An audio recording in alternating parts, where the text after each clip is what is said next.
जय हिंद दोस्तों। मैं स्वागत करता हूं आपको ग्लोबल फैक्ट्स हिंदी चैनल में। तो दोस्तों, इंडिया, चाइना और जापान को लेकर एक बड़ा अपडेट निकल कर आया है और कैसे वो चाइना हमारा 5 नागरिक को अपहरण किया, ऐसा आप इस वीडियो में बताने वाला हूं। माफ़ करना, मैं कल ये वीडियो नहीं अपलोड कर पाया, मैं कुछ पर्सनल इशू के कारण आज अपलोड कर रहा हूँ। आज हम सब जानेंगे इस रिपोर्ट के बारे में, बस आपसे वीडियो को अंत तक बने रहिए। तो दोस्तों, पहले चाइना के बारे में बात कर लेते हैं और बाद में मैं आपको बताऊंगा कि कैसे जापान ने भारत का मदद किया है और चाइना को एक झटका दे दिया है। मैं सब आपको बताऊंगा। आज से करीबन 50 साल पहले चाइना इतना ताकतवर नहीं था जो आज है, ना तो इकोनॉमिकली और ना ही मिलिट्री। इस दोनों ही मामले में चाइना इंडिया से काफ़ी पीछे था और सिर्फ कुछ ही दिनों में चाइना की इतनी इम्प्रूवमेंट अगर हो गया है तो इसकी सिर्फ एक ही वजह था और वो है इंडस्ट्री।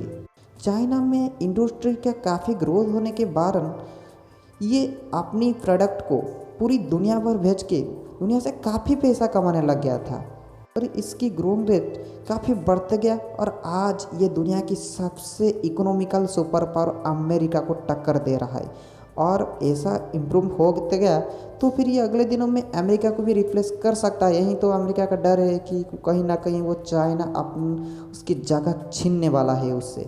लेकिन अभी चाइना को एक तरफ झटका जापान ने दे दिया है। शायद इसके बाद चाइना का ये सपना टूट भी सकता है। पहले तो भारत ने उसे झटका दे दिया, उसका पबजी, टिकटॉक जैसे बैन कर अपनी स्वदेशी अपलाग कर और इंडस्ट्रियलाइजेशन सब वो चाइना से छीन लिया गया और इंडिया ने अपने सेल्फ इंडिपेंडेंस होने लगा। और उसके बाद भारत के दोस्त जापान ने भी दे दिया चाइना को एक झटका। और वो कैसे, मैं आपको सब समझाता हूँ। देखिए, चाइना में जो भी इंडस्ट्री है, जो अलग अलग देश का, अमेरिका का हो, भारत का हो या फिर जापान और कुछ अलग देश में जो भी हो सकता है, उन सब का इंडस्ट्री यहाँ पर बैठा हुआ था और वहाँ से प्रोडक्ट पूरी दुनिया पर जाता था और चाइना इस नाम में काफ़ी पैसा कमा लेता। लेकिन अगर वो इंडस्ट्री चाइना से हटकर कुछ अलग देश में बस जाए तो फिर चाइना को उतना नुकसान होगा कि शायद इसका जीडीपी हमेशा पीछा ही चला जाए। ये कभी अमेरिका के साथ बराबर नहीं कर पाएगा, ये और भी पीछे धकेल सकता है। शायद बहुत सारे देश अगर इस कोशिश में लगे तो चाइना को काफ़ी पीछे भी छोड़ देंगे। लेकिन चाइना के उस सस्ते प्रोडक्ट के लिए ये पूरी दुनिया में राज करता है, इसकी प्रोडक्ट्स। लेकिन इस समय जापान ने एक घोषणा कर दिया। घोषणा ये है कि अगर कोई जापानीज कंपनी चाइना छोड़कर अपना बेस को कहीं और ले जाए, कहीं जाकर और बिजनेस करे, तो फिर जापान की तरफ से उन कंपनियों को सब्सिडी दिया जाएगा। और वो भी कोई छोटी मोटी अमाउंट नहीं, पूरा 1600 करोड़ की मामला है। और इतनी बड़ी अमाउंट के सब्सिडी देना कोई छोटी बात नहीं है।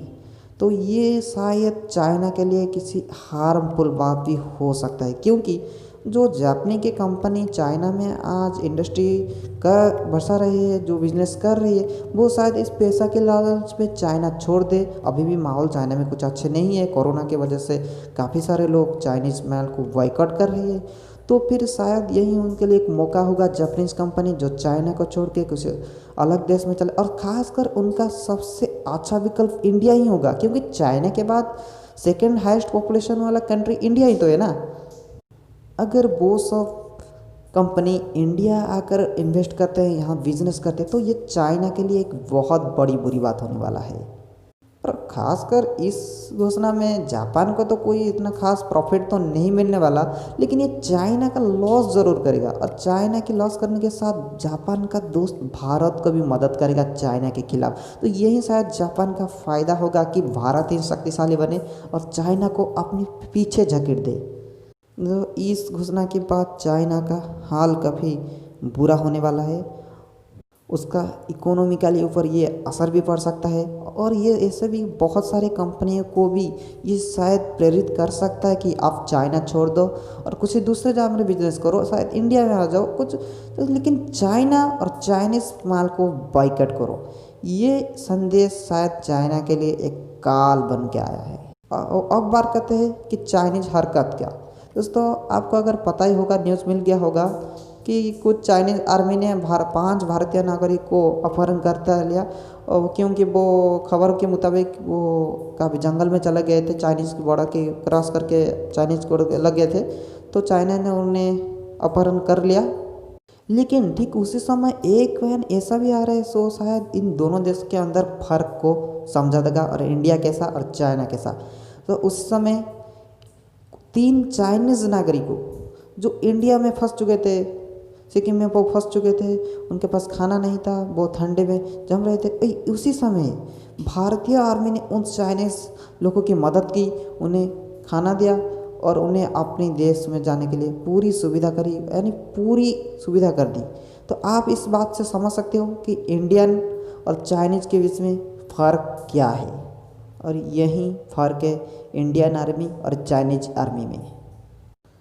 तो दोस्तों ये था आज का वीडियो, तो फिर मिलेंगे एक नई इंटरेस्टिंग वीडियो के साथ। आज के लिए इतना ही। इस वीडियो देखने के लिए धन्यवाद। जय हिंद।